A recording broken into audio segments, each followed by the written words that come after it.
Hola, ¿qué tal? Buenas tardes. Bueno, bienvenidos a este nuevo ciclo de entrevistas, esta vez con un capítulo que tiene como protagonista a un conocido dirigente y, ¿por qué no decirlo?, experimentado dirigente en lo que son las luchas sociales, sindicales, ¿por qué no decirlo política cuando le toca hacer alguna suerte de esgrima dentro de lo que es el Parlamento? Nos referimos a quien es secretario general de la Central de Trabajadores Argentinos, quienes todos lo conocemos como CTA. Pero también estamos hablando con el diputado nacional Hugo Yasky, que digamos, en la misma persona resume estas dos experiencias y estas dos actividades que son la de legislar y la de, por otro lado, tratar de batallar en el sentido de la defensa de los derechos de los trabajadores. Así que le vamos a dar la bienvenida, vamos a estar hablando con Yasky respecto de qué puede caracterizar y compartirnos respecto de cuál es su visión de lo que acontece en la política, cómo analizaría el impacto económico en los trabajadores y bueno, cuáles serían aquellas articulaciones posibles que son las que podrían de alguna manera ayudar de alguna forma a ordenar todo este contexto que ha desbaratado la pandemia. Buenas tardes, Hugo Yasky, ¿cómo le va? ¿Qué tal? Buenas tardes. Muy bien. Eso es bueno. Gracias por la invitación. Por favor, le agradecemos a usted su tiempo, ¿no? ¿Qué le parece si empezamos con esta parte, digamos, cuando anunciábamos qué contextualización puede hacer del mundo de la política hoy aquí? Creo que estamos viviendo una crisis inusitada porque nunca la gente de este mundo le ha tocado vivir una situación global como esta pandemia, porque va a tener un impacto en las economías de las potencias y de los países periféricos que va a ser enorme. En nuestro caso, todavía más dura en términos sociales, porque no tenemos el piso elevado que tienen sí muchos países de Europa en cuanto al estándar de vida de sus pueblos, pero está claro, muchos lo comparan con la Segunda Guerra Mundial o con la crisis del año 1929. En América Latina, además, la pandemia está haciendo verdaderos estragos. Este no es un dato menor. Ayer en Brasil, el promedio de muertos por día llegó a 1.036 y todo indicaría que todavía puede crecer. De manera que vamos a enfrentar una situación muy grave y lo que más nos preocupa es que en Argentina, también podríamos decir en América Latina, pero vamos a hablar de nuestro país, la crisis social y económica preexistente, Sí. la que ya existía antes de la pandemia y que no era menor, ahora va a ser realmente de dimensiones gravísimas. Creo que vamos a enfrentar, a medida que volvamos a esto que se denomina nueva normalidad, una cantidad de demandas de los sectores más postergados que tienen que ser resueltas en el marco de las políticas públicas, que van a implicar realmente un esfuerzo. Ayer la escuchaba a la presidenta de la CEPAL decir que en América Latina va a haber más hambre, más desigualdad, más pobreza, más desocupación, y frente a eso yo creo que el tener un gobierno que surgió del voto popular con un mandato muy claro que es tratar de revertir tanta desigualdad, va a tener que forzarse realmente, va a tener que convocar a todos los sectores sociales, a las centrales sindicales, a los empresarios, a los grandes, que ya los convocó el otro día, pero también a los pequeños, a los medianos. Hace falta que todos los que tengan algo que decir en este marco de crisis lo puedan aportar, y una vez que se resuelvan las medidas, nadie les puede sacar el cuerpo. Por eso creo que es tan importante construir una serie de acciones para salir de la crisis sin que la inercia haga que el hilo se corte siempre por lo más delgado. Si pasa eso, evidentemente habremos fracasado. Claro. Estaba haciendo una postal muy colorida y muy gráfica de lo que acontece usted, Hugo. Me gustaría preguntarle respecto de esto, que pareciera ser que, así interpretado, se entiende o lo entendemos todos, qué está pasando, que algunos sectores de la política e incluso de la economía esto no lo están entendiendo así, o falta comprensión, o cree que hay malicia, hay ignorancia, o en realidad se trata de que están defendiendo otros proyectos. No, creo que lamentablemente hay un sector de la oposición que antepone sus ambiciones personales, yo diría ambiciones del poder, porque ni siquiera son proyectos que contengan a un sector de los argentinos, juegan para sí mismos y los usan los grupos del poder económico y financiero, que esos sí saben lo que quieren. Y lo que quieren esos sectores está dictado por su codicia. No quieren perder ni un decimal de lo que tienen acumulado. Lo hemos visto cuando se anunció lo del impuesto, un gravamen por única vez a las grandes fortunas personales. Reaccionan como si esto estuviese pensado por una especie de predisposición en contra de ellos. No son capaces de advertir la gravedad de la crisis que enfrentamos. Y creo que hay sectores de la oposición que hacen como una especie de... van por una pasarela ofreciéndose a estos grandes poderes para interpretar su voz, sus necesidades. Y son los que en este momento plantean que no se puede discutir el impuesto a las grandes fortunas personales porque la condición que nos impone el aislamiento, que es la sesión remota, no garantiza. Hay otros que ya están hablando de que esto sería un avance estatista. Hay otros que están diciendo en los medios de comunicación que si se avanzan con tipos de medidas como esta, va a haber que recurrir a la justicia. Es decir, poner obstáculos cuando está claro que el Estado va a necesitar recursos. Si va a haber un plan de promoción para recuperar la producción de las pymes con créditos a tasa cero, si tiene que haber un plan de infraestructuras nacional para que en todo el país la gente se ponga a trabajar, si de pronto es necesario poner a los movimientos sociales a trabajar en la construcción de viviendas, todo eso va a requerir inversión del Estado, y esa inversión tiene que surgir de los recursos que puedan aportar aquellos que por la condición de ser poseedores de grandes fortunas o de grandes ganancias tendrán que hacerlo. Y creo que en ese sentido hay una actitud que no condice con la gravedad del momento, ni tampoco con la necesidad de que por una vez, haciendo una excepción, los argentinos, digamos, tenemos que empujar todos para el mismo lado. Después vendrá el tiempo en que podremos hablar de distintos proyectos, propuestas. Claro. A mí me parece que no se llega a comprender la gravedad del momento.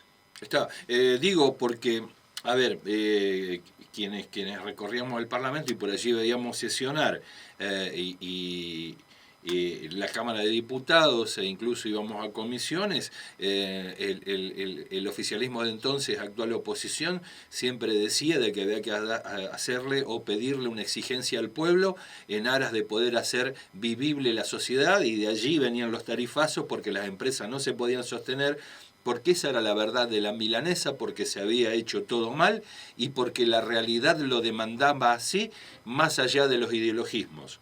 Y hoy, cuando la realidad para los sectores populares es esta y no otra, y es la que demanda la atención necesaria para que se den respuestas en el ámbito legislativo o desde el Poder Ejecutivo, se dice de que poder encontrar una solución para alguien que necesita comer es ideología.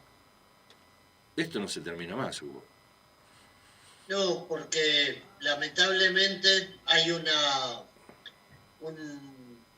núcleo duro del poder financiero y del sector más fuerte de las multinacionales ojeras con la sociedad rural, Claro. que vos fíjate cuánto hace que está el gobierno de Alberto Fernández en el ejercicio de su mandato. 6 meses y 20 días.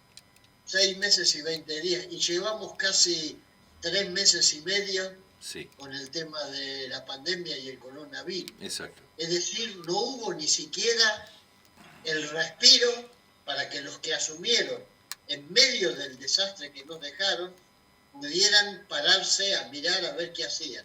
Y ya están hablando, ayer por ejemplo declaraban que el Congreso tiene que funcionar a pleno porque si no, no hay democracia. Y vos fijate, en este país se votó la deuda externa, se discutió el endeudamiento brutal de la Argentina, no. Se discutió en algún estamento de la democracia las brutales medidas que significaron el retroceso económico de la Argentina, que en los últimos 2 años hicieron que cayera verticalmente la producción industrial, el empleo, el nivel de vida de la población. Nada se discutió en el Congreso. Todas las medidas que venían regimentadas desde arriba y que se resolvían en el núcleo cerrado del gabinete chico, la mesa chica del macrismo. De manera tal que ahora que se está intentando caminar por otro sendero, tratando de evitar que la crisis la sufran los que menos tienen, se ponen muchos palos en la rueda, pero aún así va a haber que avanzar. Creo que tenemos que lograr que el impuesto a las grandes fortunas se pueda discutir, que en este país se pueda empezar a pensar en discutir una reforma tributaria, que resolvamos el tema del teletrabajo. Se aprobó con media sanción una ley y vos escuchás a los empresarios decir que esta ley pone en peligro el teletrabajo en la Argentina. Mienten de una manera escandalosa, porque lo que quisieran es que no haya ninguna ley. Es decir, quisieran poder negrear a sus anchas, como lo hacían en las épocas en que la libertad en este país no existía, o tener un gobierno que les permita hacer bajar el costo del salario, como sucedió con el gobierno de Mauricio Macri, que medido en dólares tuvimos de buenas a primeras uno de los 5 salarios más bajos de América Latina. Pero sí, bueno, por suerte creo que vamos en otro camino. Claro. Ahora, Hugo, usted me decía de que por allí había una necesidad de diálogo de parte de todos los sectores de la sociedad, fundamentalmente de aquellos que están ligados con la producción, la pyme, el pequeño empresario, el mediano, y también los trabajadores, la representación de los trabajadores. En aquel entonces era la posibilidad o un pedido de llegar a una mesa del diálogo para que todos sentados puedan resolverlo, sea a través de una iniciativa en la coyuntura, o sea porque, como algunos lo están demandando hoy, se conforme el Consejo Económico y Social, como para poder empezar a formalizar las propuestas, las peticiones o aquellos trámites que son necesarios como para poder encontrar una solución a esta realidad. ¿Cómo está ese tema? ¿Cómo lo vivieron en esta transición desde que hablamos en la última oportunidad?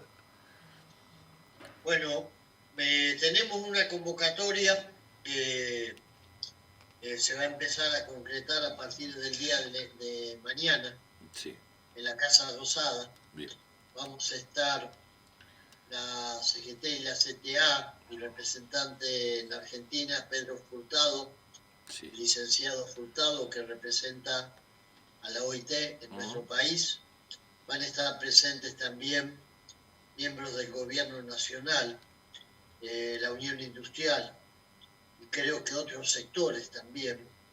Y esto va a ser el inicio de un camino hacia la conformación del Consejo Económico y Social o el ámbito del diálogo social.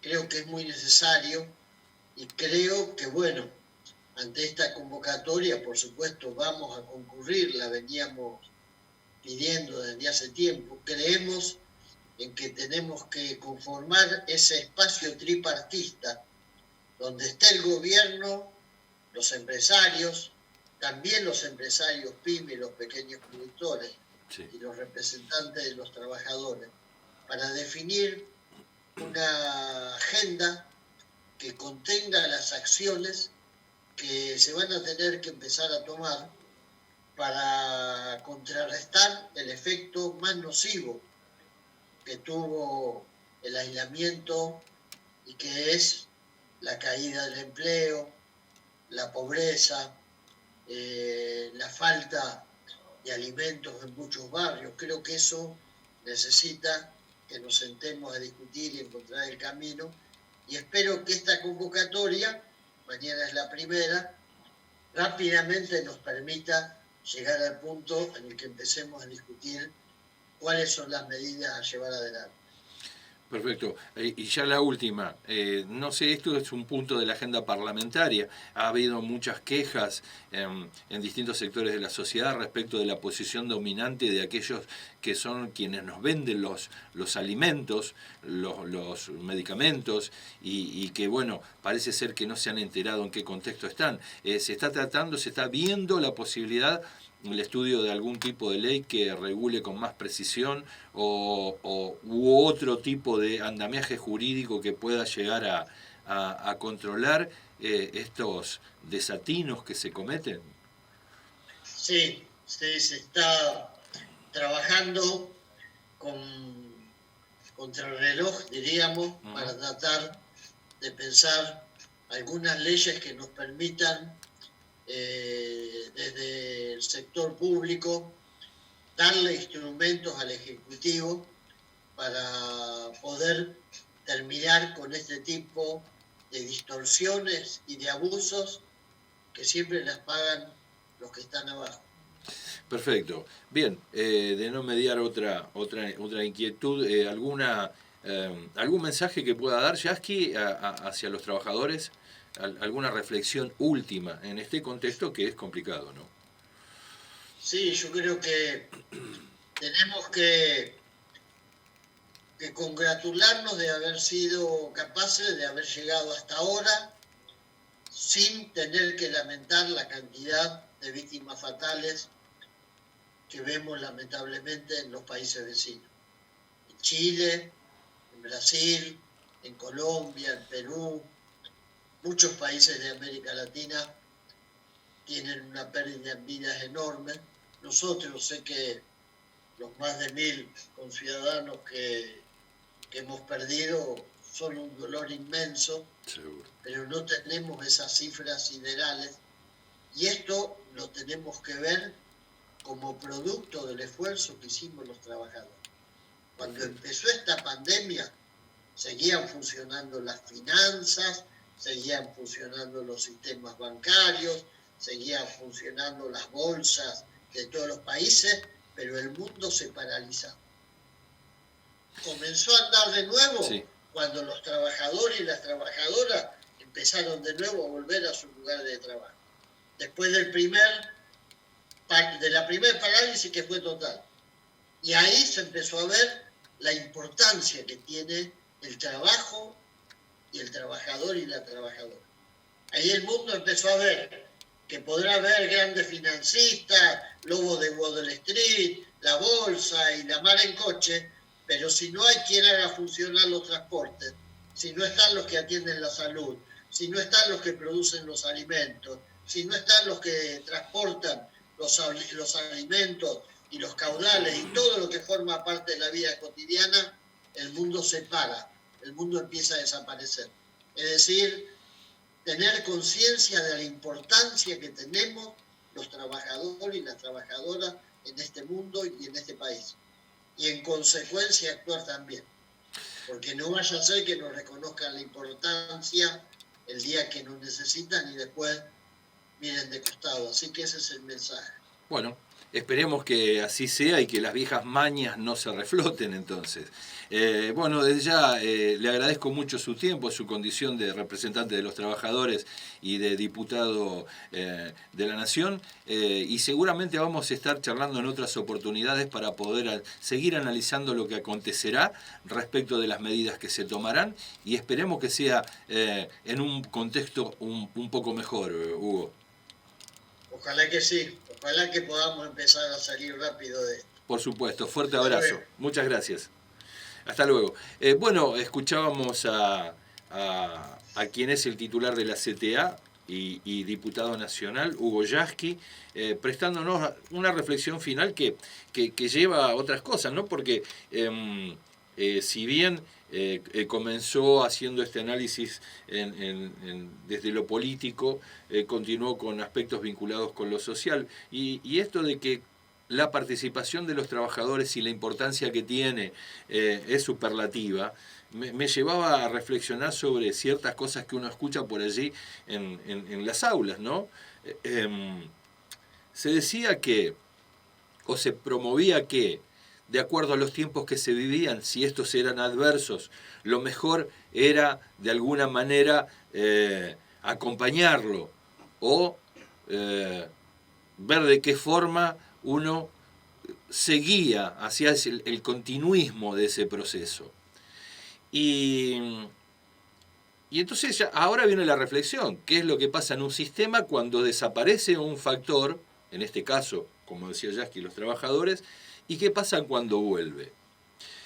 Entonces me recuerda esta anécdota, adaptarse es muy peligroso. Adaptarnos a esta idea que va a venir un mundo en el cual vamos a tener que hacer todo lo que el mundo ese quiera, o el que diseñe ese mundo, conlleva un gran peligro. Y el gran peligro es que sería hasta casi antinatural. ¿Pero por qué? Porque, por ejemplo, podemos decir que este proceso de adaptación nos dejará nuevas profesiones, pero hay cosas que no son renunciables. Y si nos quieren decir o nos quieren proponer que esto sea renunciable, bueno, vamos a estar en un problema. Porque la condición del hombre es transformar. Y en ese proceso transformador, en la naturaleza humana, está también el trabajo. Entonces, pensemos esto, ¿el mamut transformó o se adaptó? El mamut no se adaptó, no transformó nada, entonces, en un proceso abrupto como fue el final de la glaciación, murió por el solo hecho de que, bueno, se murió de calor, por decirlo de alguna forma, no tenía las condiciones fisonómicas y biológicas para dar una respuesta a ese mundo, o para poder subsistir en esas condiciones en ese mundo, o por algún motivo no seguir viviendo. La diferencia es que nosotros hoy estamos en la Tierra. El hombre transforma la realidad. El hombre encontró casualmente el fuego, decidió echarle mano a la aleación de metales, al fabricarse instrumentos de piedras, sea flechas o sea algo para poder cazar, vivir en una cueva, generarse las herramientas necesarias para, a partir de ese trabajo, empezar a construir, proponiéndoselo o no, a lo mejor uno no sabe qué pasaba por la cabeza hace 5.000 años atrás en la era de piedra. Pero lo que sí es seguro es que el hombre no hizo lo del mamut. Y yo creo que este mundo no puede hacer lo del mamut, o los trabajadores no podemos hacer lo del mamut. Porque esta proposición que nos quieren hacer algunos, que es abrupta y que nos deja ya de por sí afuera del sistema, es bastante peligrosa, porque no es para todos. Entonces, esta es de alguna manera la reflexión que me deja pensando lo que decía Hugo Yasky. Nosotros somos por naturaleza transformadores, no nos vamos a adaptar al hambre, al dolor, a la falta de salud. Ya conocemos otra cosa. Bueno, sería que esto se reflexione y que no nos lo propongan. Porque cualquier acto que pueda llegar a emanar de quienes somos trabajadores es, ante un agravio o una agresión, defendernos. Pero esto no quiere decir que nosotros seamos los ofensores. Sencillamente, creo que debemos seguir defendiendo no solo el trabajo, sino porque el trabajo es parte de nuestra naturaleza, en ese proceso de transformación. Y si no sigue habiendo transformaciones, y bueno, nos quedaremos como estamos. Pero es imposible, porque aun cuando lo pueda llegar a decir uno, se lo diga alguien que no conocemos o que está ahí atrás de esa cámara, y dice yo me quedo, va a haber un montón que no van a querer. Así que bueno, esta es la reflexión que me deja Hugo Yasky respecto de lo que nos contaba, nos decía y nos aportaba al término de la nota. Así que bueno, desde aquí, desde el canal de televisión del diario digital Conclusión, te decimos hasta el próximo capítulo.